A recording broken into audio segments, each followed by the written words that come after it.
Hai semua, Assalamualaikum. Kembali lagi kita di channel Mr. Tutorial. Okey, ada satu permintaan daripada subscriber kami minta, "Salam bang, boleh tak buat video cara bayar hutang GrabPay later?" Terima kasih bang. Jadi untuk video kali ini kami ingin kongsikan cara untuk bayar hutang untuk GrabPay later. Jadi jika anda nak tahu caranya, jom tonton video ini sampai habis. Tetapi sebelum tu jangan lupa subscribe dan tekan button loceng sebagai tanda sokongan anda kepada kami.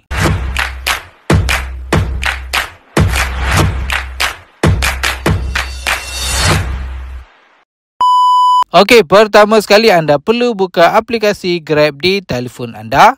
Kemudian di paparan halaman home ini, untuk anda bayar hutang GrabPay later anda perlu klik je pada bahagian finance ini dan kemudian akan keluar paparan Grab Finance ini. So sebelum anda bayar hutang GrabPay later anda perlu pastikan akaun GrabPay wallet anda mempunyai duit yang cukup untuk bayar hutang GrabPay later anda. Okey, jika duit dalam akaun GrabPay wallet anda dah cukup, anda boleh je klik pada bahagian Pay Later ini dan kemudian akan keluar paparan Pay Later ini. Dan dekat bahagian bawah ni anda akan nampak bahagian upcoming ini kan. So di sini anda akan nampak hutang GrabPay later yang anda perlu bayar.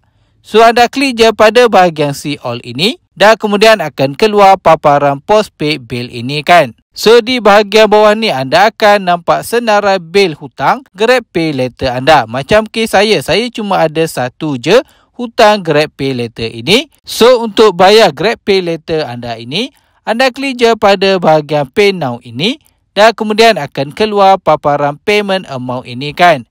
So anda klik je pada bahagian Confirm ini je untuk anda teruskan pembayaran anda. Lepas tu akan keluar paparan ini kan. So yang ini anda perlu slide to pay ini ataupun anda tarik je ke bahagian kanan ini je.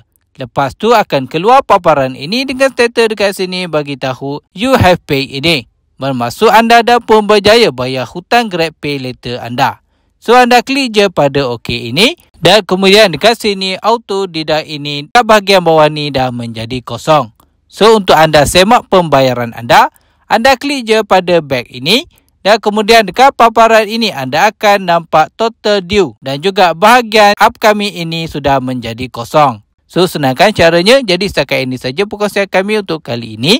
Jangan lupa subscribe dan tekan button loceng sebagai tanda sokongan anda kepada kami. Jumpa lagi dalam next video. Assalamualaikum.